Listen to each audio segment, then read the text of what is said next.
સુરતના હજીરાની એએમએનએસ કંપનીમાં બ્લાસ્ટ થયો. કંપનીમાં બ્લાસ્ટમાં 4 કામદારોના મૃત્યુ થયા છે. કાચું લોખંડ બનાવવાના પ્લાન્ટમાં થયો હતો બ્લાસ્ટ. લોખંડનું લિક્વિડ છે તે કામદારો પર પડતા થયું છે મૃત્યુ. કંપની પર પરિવારજનોએ લગાવ્યા છે ગંભીર આક્ષેપ. ઘટના બાદ 4 થી 5 કલાક પછી જાણ કરવામાં આવી છે તેવું પરિવારજનોનું કહેવું છે. હોસ્પિટલમાં પણ પરિવારજનોએ હોબાળો કર્યો હતો. પોલીસને પણ 1 કલાક બાદ જાણ કરવામાં આવી છે. પોલીસે અકસ્માતે મોતનો ગુનો નોંધી વધુ કાર્યવાહી હાથ ધરી છે. ડીએનએ રિપોર્ટ બાદ મૃતદેહો પરિવારજનોને સોંપાશે તો કંપનીમાં સેફટીને લઈને પણ તપાસ कराशे તેવું પોલીસે નિવેદન આપ્યું છે. आज एएमएनएस इंडस्ट्रीज के कोरेक्स 2 प्लांट में एक एक्सीडेंट हुआ था जिसमें लोहा बनाने वाली फर्नेस में रॉ मटेरियल ले जाने वाली एक ट्यूब अपने स्थान से हट गई थी और उसमें से रॉ मटेरियल बाहर आ गया था और नज़दीक में वर्कर ले जाने वाली लिफ्ट में कुछ एक वर्कर थे. ये रॉ मटेरियल उस तरफ जाने की वजह से उनकी बर्न इंजरी से डेथ हुई है. सर कितने लोग थे, वो लोग कहाँ काम कर रहे थे, तो अभी किस तरीके से थे किधर? ये उस लिफ्ट में उस वक्त 4 लोग थे. इन 4 लोगों की डेथ हुई है और कोई इंजरी नहीं है या और कोई डेथ नहीं हुई है.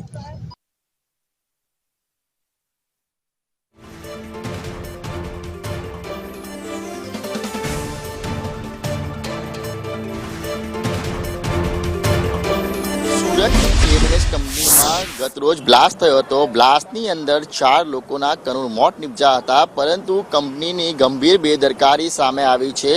ઘટનાના 4 કલાક બાદ પરિવારને જાણ અપાઈ છે. પોલીસને પણ 1 કલાક બાદ જાણકારી અપાતા અનેક સવાલો ઊભા થઈ રહ્યા છે. હજી પણ કેટલા પરિવાર છે તેમની સાથે કન્ફર્મેશન નથી આપવામાં આવ્યું કે તેમના પરિજન સાથે શું થયું છે. ત્યારે પરિવારના લોકો સુરતની નવી સિવિલ હોસ્પિટલ આવી પહોંચ્યા છે. તેમની સાથે વાત કરીશું. બેન, તમારું કોણ મિસિંગ છે અને કેવી રીતના તમને ખબર પડી?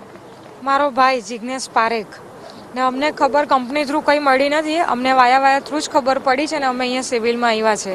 હજુ બી અમને કંપનીએ જાણ કરી નથી કે તમારું પસંદ કે તમારા ઘરના વ્યક્તિ છે એમ. અમે એના ફ્રેન્ડ થ્રુ જ અહીંયા આવ્યા છે. શું કામ કરી રહ્યો હતો, ક્યારે ઘરેથી નીકળ્યો હતો અને શું માહિતી તમને સામે આવી હતી? મારો ભાઈ સવારે ઘરેથી 7, 7:30 વાગ્યાનો નીકળ્યો હતો અને સાંજ સુધી ઘરે હજુ પણ આવ્યો નથી ને અમે અહીંયા જ હજુ છે. કાલ રાતના અમે અહીંયા જ છે. શું કામ કરતો હતો ત્યાં આગળ? કઈ કંપનીમાં કામ કરતો હતો? એ એમએમએસ કંપનીમાં કામ કરતો હતો અને એ લિફ્ટ ટેકનિશિયન હતો. હવે અમને આ લોકોએ એવી જાણ કરી છે કે લિફ્ટના કારણે કંઈ થયું નથી, પણ ત્યાં જે કંઈક બાજુમાં આગની ભઠ્ઠી હતી ને તો એમાં કંઈક ટ્યુબ ફાટવાથી આગ ફેલાઈ છે ને એની અંદર આ લોકોને બ્લાસ્ટ થયો છે એમ. હવે હજુ કન્ફર્મેશન શ્યોર શું છે અમને બી ખબર નથી.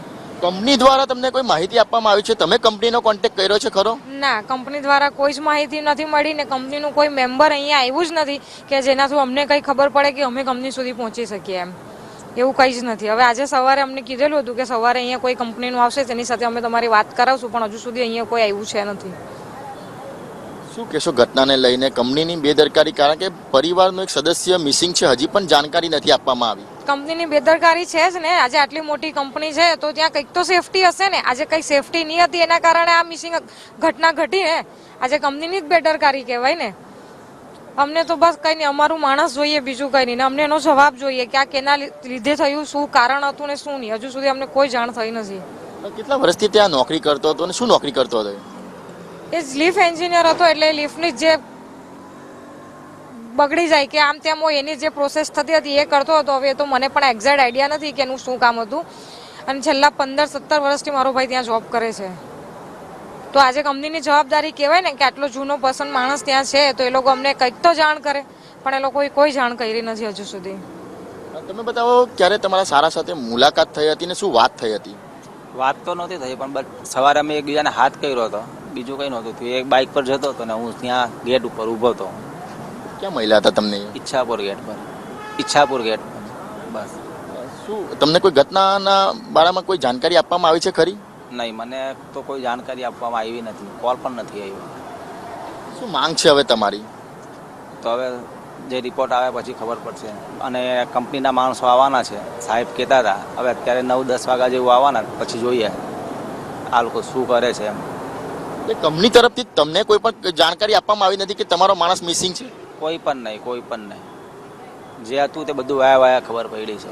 કોઈ ટેલિફોનિક જાણકારી કે કોઈના વાયા પોલીસના દ્વારા જાણકારી કોઈ નથી જાણકારી? કોઈ જ નહીં હજીરા પોલીસે બી અમને જાણકારી નથી કરી. પોલીસ કહેતા હતા કે અમે સર્વેલન્સ કર્યું છે, બહાર ન્યૂઝમાં આપ્યું છે, પણ એવું કંઈ આવ્યું નહોતું, બીજું કંઈ છે નહીં. તો તમને અહીંયા શું કામ બોલાવ્યા હતા, શું કીધું હતું એમને? કાલે હવે મારી વાત થઈ હતી તો અમને કીધું કે 9:30 વાગે DNA ટેસ્ટ કરવાનો છે, એટલે અમે તમને બોલાવીશું એમ, એટલે અમે અહીંયા આવ્યા છે. બિલકુલ, તો એએમએનએસ કંપનીની ગંભીર બેદરકારી સામે આવી છે, કારણ કે જે બ્લાસ્ટની અંદર ચાર લોકોના મોત થયા છે અને કેટલા લોકો મિસિંગ છે, પરંતુ આ જે 4 લોકો છે તેના પરિવારને કંપની તરફથી કોઈ પણ સંપર્ક નથી કરવામાં આવ્યો, હજી પણ માહિતી નથી આપવામાં આવી. ગત રોજ સાંજની ઘટના છે, 6 વાગ્યાની આજુબાજુની, અને અત્યારે જે સમય છે તે 10 વાગ્યાની આસપાસનો પહોંચવાનો છે, પરંતુ પરિવારને કોઈ પણ પ્રકારની અત્યારે માહિતી નથી આપવામાં આવી. ત્યારે પોલીસ દ્વારા આ તમામ 4 મુદ્દેના છે ત્યારે DNA કરવા માટે મોકલી આપ્યા છે. કેમેરા પર્સન ભૂષણ ચૌધરી સાથે મનીષ પરમાર, સંદેશ ન્યૂઝ, સુરત.